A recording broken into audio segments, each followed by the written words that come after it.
Hi. ఎందుకు బంగ్లాదేశ్ మన హిందువుల పైన, మన ఇండియా పైన హేట్ చేస్తుంది? యాక్చువల్లీ బంగ్లాదేశ్‌కి December 16, 1971లో మన వల్ల ఫ్రీడమ్ వచ్చింది పాకిస్తాన్ నుంచి. అయినా వాళ్ళు మనకి హేట్ చేస్తున్నారు. అండ్ మన ఒక హిందువుని చంపేశారు. ఎందుకు? అసలు కొంతమంది హేట్ చేస్తున్నారా? దేశం మొత్తం హేట్ చేస్తుందో ఒకసారి చూద్దాం. మనం ఫ్లాష్ బ్యాక్‌కి వెళ్తే March 25న 1971లోన అక్కడ ఎక్కువగా మన బెంగాలీ నేషనలిస్ట్స్, మన అక్కడ చాలామంది తెలివైన వాళ్ళు, సివిలియన్స్ ఇంకా చాలామంది ఉండేవారు. అయితే ఈ పాకిస్తాన్ వాళ్ళు ఏం చేశారంటే ఆపరేషన్ సర్చ్ లైట్ అని స్టార్ట్ చేశారు. అంటే దీని మీనింగ్ ఏంటంటే అక్కడున్న అంటే ముస్లిమ్స్ అంటే చెప్పవచ్చో లేదో తెలీదు. అక్కడున్న బెంగాలీ నేషనలిస్ట్ వాళ్ళని, వాళ్ళ సివిలియన్స్‌ని అందరినీ వాళ్ళని వెతికి చంపడం, లేకపోతే ఇబ్బంది పెట్టడం చాలా చేశారు. చేస్తే ఏమైంది?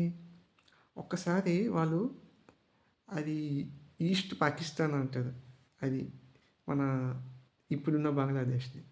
అది ఏమైంది? వాళ్ళ ఇంచుమించు ఒక 1,00,00,000 మంది అలాగా మన ఇండియాకి వచ్చేసారు. వచ్చేయడం వల్ల ఏమైంది? ఒకసారి మనకి హ్మ్. అప్పుడు కొంచెం ఇది కదా రైసు ఇవన్నీ కొంచెం ఇబ్బంది పడ్డాం మనం. అంటే ఒక్కసారి రిఫ్యూజీ వచ్చేస్తే సడన్‌గా ఎవరికైనా ఇబ్బంది వస్తుంది. అంటే మన సివిలియన్స్‌కి, మన ఇండియన్స్‌కి కొంచెం తగ్గిపోవడం. అంటే తగ్గడం అని కాదు, వాళ్ళకి పెట్టాలి కదా భోజనం అనేది.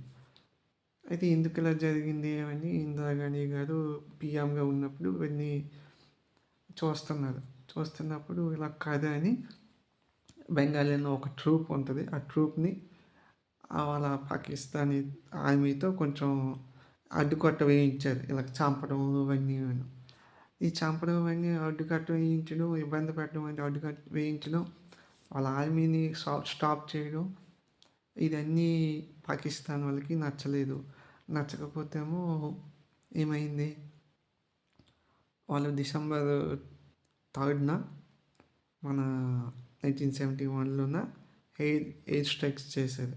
ఎయిర్ స్ట్రైక్స్ చేసి ఇంకా వారిని ప్రకటించారు. మనవాళ్ళు కూడా స్టార్ట్ చేశారు వారు. స్టార్ట్ చేయడం ఏమైంది? యాక్చువల్లీ December 16, 1971లో మనం విన్ అయ్యాం. వాళ్ళందరూ లొంగిపోయారు. అప్పుడు బంగ్లాదేశ్‌ని వేరే దేశంగా ఇచ్చేశారు. వాళ్ళ పాకిస్తాన్, బంగ్లాదేశ్. అయితే ఇప్పుడు ఏమైంది? ఎందుకు ఇప్పుడు మన వల్ల వాళ్ళ ఫ్రీడమ్ వచ్చింది. మనకే ఇప్పుడు ఎగ్నిస్ట్‌గా వచ్చారు అంటే అది తప్పది. ఎందుకంటే బంగ్లాదేశ్‌లో మొత్తం కాదు. మనకి ఎగ్నిస్ట్‌గా కాదు. యాంటీ ఇండియన్స్ కాదు. యాంటీ హిందువులు కాదు.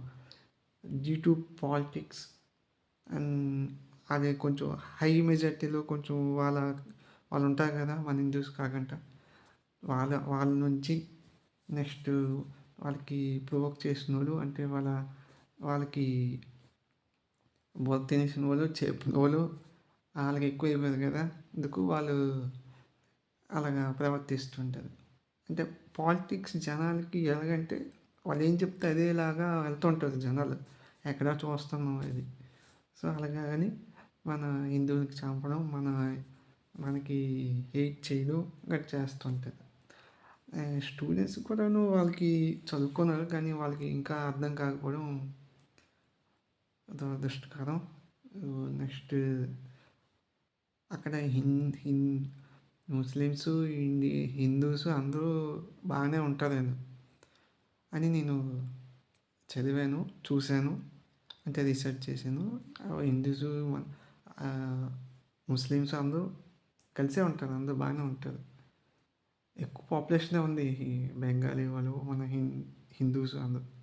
కానీ పాలిటిక్స్ వల్ల కొన్ని రీజన్స్ వల్ల అండ్ ఎక్కువగా మన బార్డర్స్లోన వాళ్ళు బంగ్లాదేశ్ వాళ్ళు మనకు వచ్చేస్తుంటారు. అందువల్ల మనం ఆపుతుంటాం. ఆపిన వల్ల ఏమవుతుంది, ఆ కోపం వాళ్ళకి ఉంటుంది. మనోళ్ళు అక్కడికి వెళ్తుంటారు.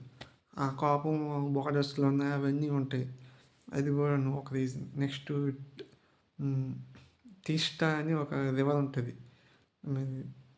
అది రివర్ వల్ల కొంచెం వాళ్ళకి మనకి ఇష్యూ ఉంది. ఆ ఇష్యూ వల్ల కావచ్చు. నెక్స్ట్ వేరే దేశాలు సపోర్ట్ ఉంది వాళ్ళకి. సపోర్ట్ వాళ్ళు ఎగురుతున్నారు. అంటే దానివల్ల. అంతేగాని అంతా మన ఇండియన్స్కి ఎగ్నెస్ట్ కాదు. Due to some political reasons వల్లేని అని మనం తెలుసుకోవాలి. ఓకేనా. అయినా మన ఇండియా ఏదో మన ఎగ్నెస్ట్ కదా అని బియ్యం గటా ఆపలేదు, తీసుకెళ్తున్నారు వాళ్ళకి బియ్యంకి అన్నిటికీ. అది విషయం. వాళ్ళకి